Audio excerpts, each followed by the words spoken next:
días y bienvenidos a la primera emisión de Noticias de Ecuador en Contacto. Ayer 12 de marzo el gobierno nacional decidió declarar el estado de emergencia nacional por 60 días debido a los impactos provocados por la temporada de lluvias en distintas zonas del Ecuador.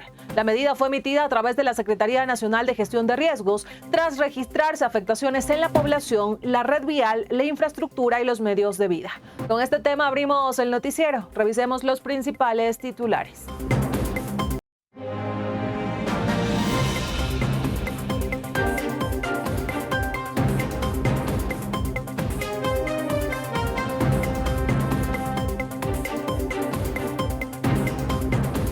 El 15 de marzo iniciaría el toque de queda anunciado por el presidente Noboa. Experto advierte sobre los riesgos por las lluvias en Ecuador. Federación de Asociaciones de los Consejos Provinciales presenta demanda de inconstitucionalidad contra reformas al COTAD. Quédense junto a nosotros, amigos y amigas, que ya les ampliamos la información.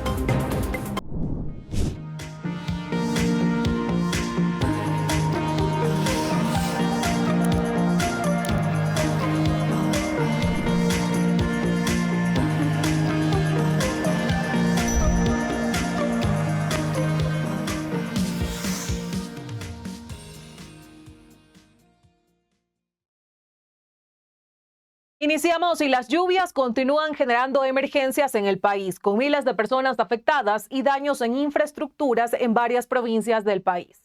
Este jueves se reportó el desbordamiento del río Yanuncay, mientras que hoy en Babahoyo, ríos desbordados obligaron a varias familias a abandonar sus hogares. Sobre esta situación y las medidas de prevención en la temporada invernal, Rolando Goyes conversó con el experto en gestión de riesgos, Cristian Rivera. Veamos de inmediato el reporte. Adelante, Corape informa. Y el país se integra, sí, Elba. Dialogamos con Cristian Rivera, quien es experto en gestión de riesgos, acerca de qué hacer durante este periodo invernal, tomando en cuenta que en varias zonas del país se han registrado deslizamientos e inundaciones. Esto fue lo que señaló. Nosotros ya sabemos con anterioridad que va a llover a través de cualquier sistema de comunicación, ¿verdad? Si ya vivimos en una zona inundable, lo recomendable es subamos nuestros enseres, cositas que se nos vayan a dañar, nuestros animales de corral a partes altas, ¿no es cierto? Y así vamos a evitar cualquier inconveniente. Si vivimos en una zona propensa a movimientos en masa, busquemos una familia acogiente. Recordemos que hay que prevenir, no reaccionar. Lamentablemente, cuando reaccionamos no hay tiempo justamente para hacer acciones que protejan nuestra vida y nuestros medios de vida. Entonces, lo primero, si usted vive en una zona inundable, si vive en una zona propensa a movimientos en masa, ¿qué debe hacer?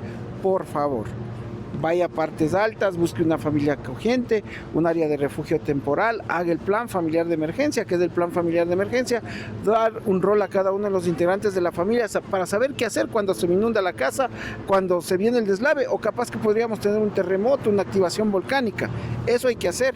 Un poco equiparnos con las mochilas de emergencia, que es lo último que se hace, y cuidemos justamente las ciudades, tanto en lo urbano como en lo rural.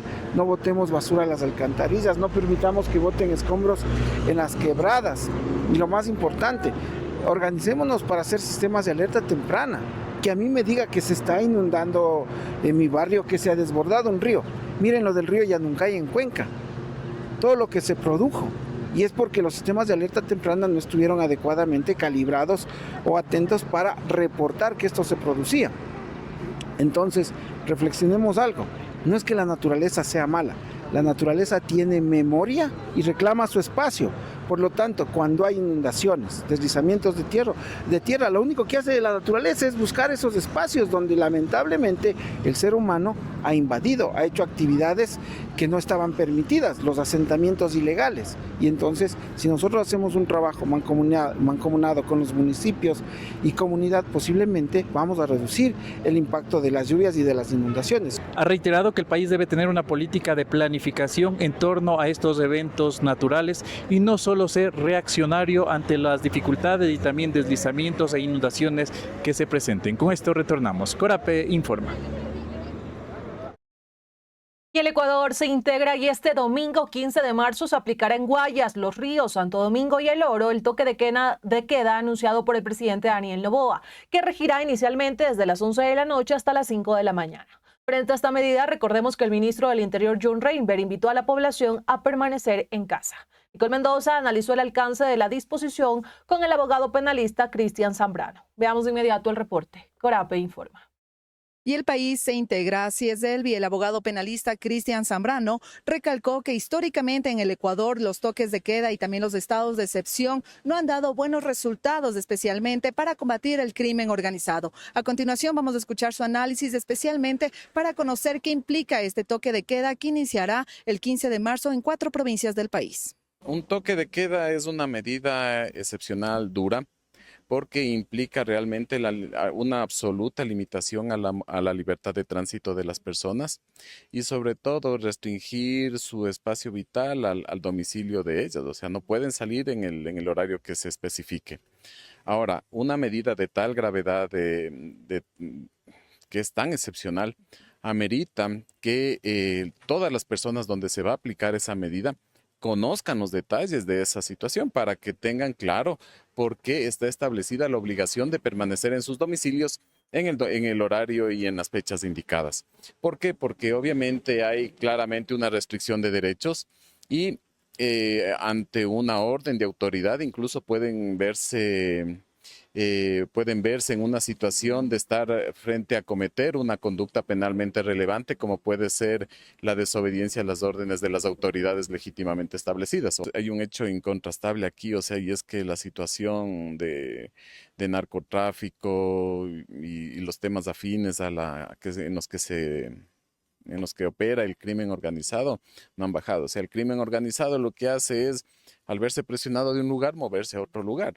Entonces, no se ve una situación en la que se entiendan esas dinámicas y obviamente el enfoque solamente se ve en un solo lugar, pero en las otras zonas vemos cómo sigue ampliándose este fenómeno.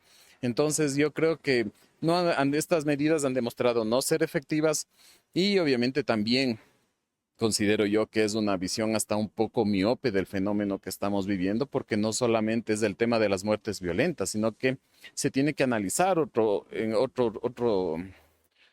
cúmulo de circunstancias que están ahí, como por ejemplo el tema del desplazamiento interno de las personas, el tema del fenómeno de las extorsiones y con ello las pérdidas de fuentes de trabajo. O sea, es un fenómeno realmente complejo. De esta forma, también el abogado penalista Cristian Zambrano recalcó que es necesario que el gobierno nacional emita un decreto oficial sobre esta implementación del toque de queda que iniciará el 15 de marzo en 4 provincias antes de que se implemente este domingo. Con esta información, nosotros regresamos a estudios. Corape informa. El Ecuador se integra y en los exteriores del Instituto Ecuatoriano de Seguridad Social en Quito, jubilados se refirieron a la situación que atraviesa la institución. Durante sus declaraciones mencionaron el presupuesto con el que cuenta el sistema y las dificultades que enfrenta. También cuestionaron la forma en la que se designan a los representantes ante el Consejo Directivo.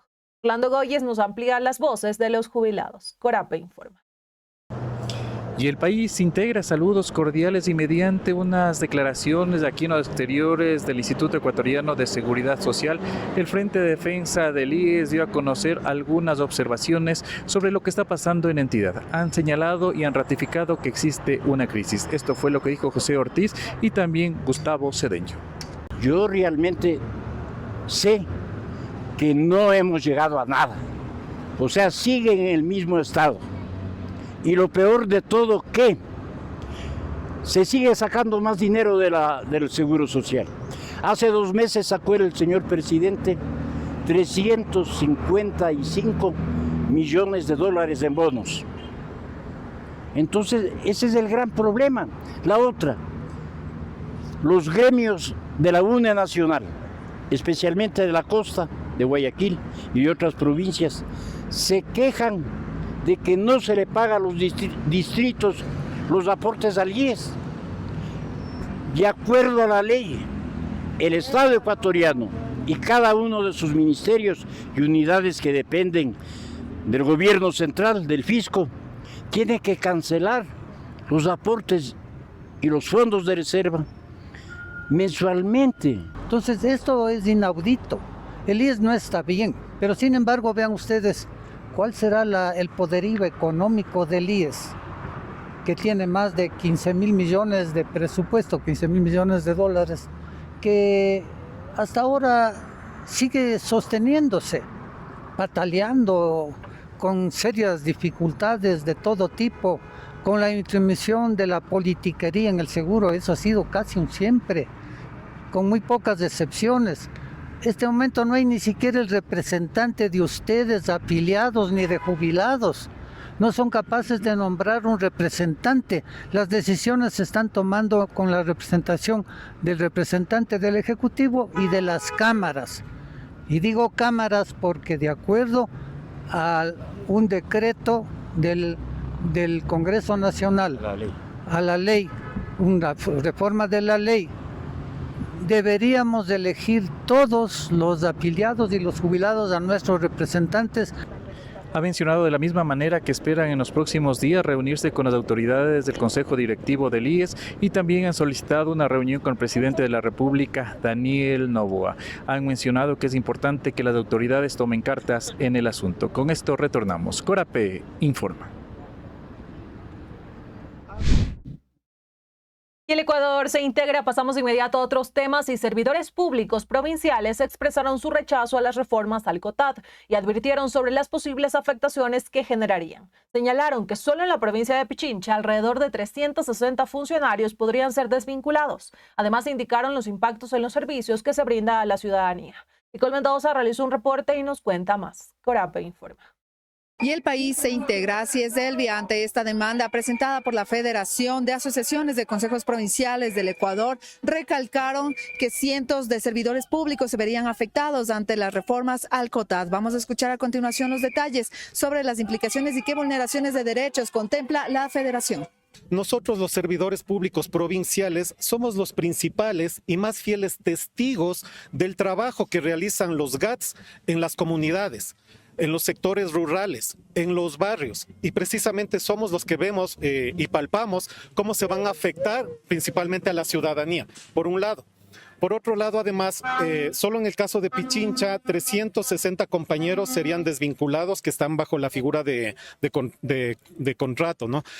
Es decir, esto además va a incrementar la precarización laboral y el desempleo a nivel nacional. También lo que se observa en este proyecto es que la única modalidad de vinculación para los servidores para proyectos de inversión sería a través de contratos por honorarios, lo que significa evidentemente precarización, contrario a lo que establece el artículo 327 de la Constitución, porque de esa manera se eliminaría la estabilidad laboral, se eliminarían los aportes al seguro social, jubilación, décimos, vacaciones y todos los beneficios laborales que evidentemente les corresponden a todos los servidores. Sumado a eso, pues la desvinculación, y una desvinculación que deja mucho que decir, porque la desvinculación necesariamente implica el pago de indemnizaciones, y ese pago de indemnizaciones también está prohibido por esta ley, de tal manera entonces que probablemente se den despidos masivos sin indemnización, lo cual es extremadamente grave para los servidores y sus familias a los que proveen. En cuanto a lo relacionado con la estabilidad institucional por transgresión a los principios de autonomía administrativa y financiera, ciertamente el COTAD ya preveía la regla del 70-30, pero esta vez esta regla del 70-30, que solamente se aplicaba para las asignaciones fiscales originadas del presupuesto general del Estado, ahora también se la tiene que aplicar para el presupuesto institucional global. Sumada a esta demanda de inconstitucionalidad contra la ley que reforma el COTAD, la Federación de Asociaciones de los Consejos Provinciales del Ecuador también han pedido a la Corte Constitucional que se implemente medidas cautelares para dejar sin efecto esta ley. Con esta información regresamos a estudios. Corape informa. Y el Ecuador se integra. Pasamos de inmediato a una pausa, amigos y amigas. Ya regresamos en Ecuador en Contacto.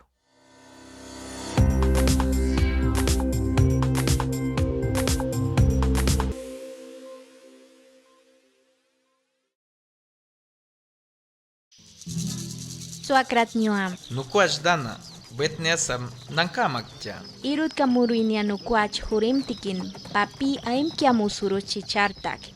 Suakratnyuam, wita, turutui amini tahai. Wats istahai. Nukwaj nuan hurimtikin, punkir nahanayi, imias minyam tusan. nukwach nuwant hurimtikin wakirun piarkayi. Uchir pinkiri kim satusa. Anchak wari yuashminiait nunash hintitro allí. Ashi pinkir puja iyahmu. Sabantan tisan iñeisathe imias miñam tusan. Ahamti nahatsuk, ahamti nahasan, tura jurirant, tsuakratin nuyanuwant hurimtikin ikrate amuhay, pinkir nikapahay, tura vinia uchircha, tuke pinkir pujutaway. Punaka, Ministerio de Salud Pública, Nuya, Organización Panamericana de la Salud, Nuwa Ahantiñam Tura Uchi Llama Akiñam Umunsainia y ya Itzirmaiti. El Nuevo Ecuador cumple. Un Julianka, Nuaram Juanita Jurirti Krishhua Takai. Geas mintakay. Tumaasa Ibierna Tinieitni, Ami Noachiram Takustan Nanui. Amukaycham nuwa hurimtikñua. Turucha ichura yainmiñaycham. Juanita ni titiatui, itiura pujusa takusmiñay. Yani marsa tani titiatui. Wari pushinia inzartata, nunaka ni istatui. Yamaisha bip hursam ñakaycha. Huriakuya aintzashit. Aintzaiti. Nuwenka neasmajay, arantukmajay, isma atiniaiti, turatsuamatay hianam pinkir imiastiniaiti. Punaka, Ministerio de la Salud Pública, Nuya, Organización Panamericana de Salud, Nuwa Ahamtiñan Tura Uchiyama, Akiñan, Umunseiña Iya Itzirmaiti. El Nuevo Ecuador cumple. A ver, cuénteme, por favor. Buenas tardes, por favor les rogamos que nos ayuden con la desaparición de José Reynoso Paredes. Está desaparecido desde el 9 de febrero. Las autoridades no nos dan ninguna respuesta. Nos tienen 34 días totalmente indefensos. Él salió a trabajar, era taxista de aplicaciones y no volvió más a casa. El carro fue encontrado en Cuenca, es lo único que sabemos. Por favor les rogamos, les suplicamos que nos ayuden. Una madre está desesperada en su casa llorando. Sus hijos, sus hermanas, toda la familia no sabemos qué hacer. Ayúdennos, por favor, a que esto se haga viral, porque es la única manera que sabemos que las cosas van a cambiar, que las cosas se hagan virales. José Reynoso, te estamos esperando. Estamos esperándote en casa con los brazos abiertos. Por favor, ayúdennos. ¿Qué han dicho las autoridades sobre este particular? Absolutamente nada. ¿No se ha iniciado una investigación? ¿Nada? Está la investigación desde hace 34 días, pero ellos no dan ninguna respuesta. Nos dicen que tengamos paciencia y que tengamos paciencia, nada más.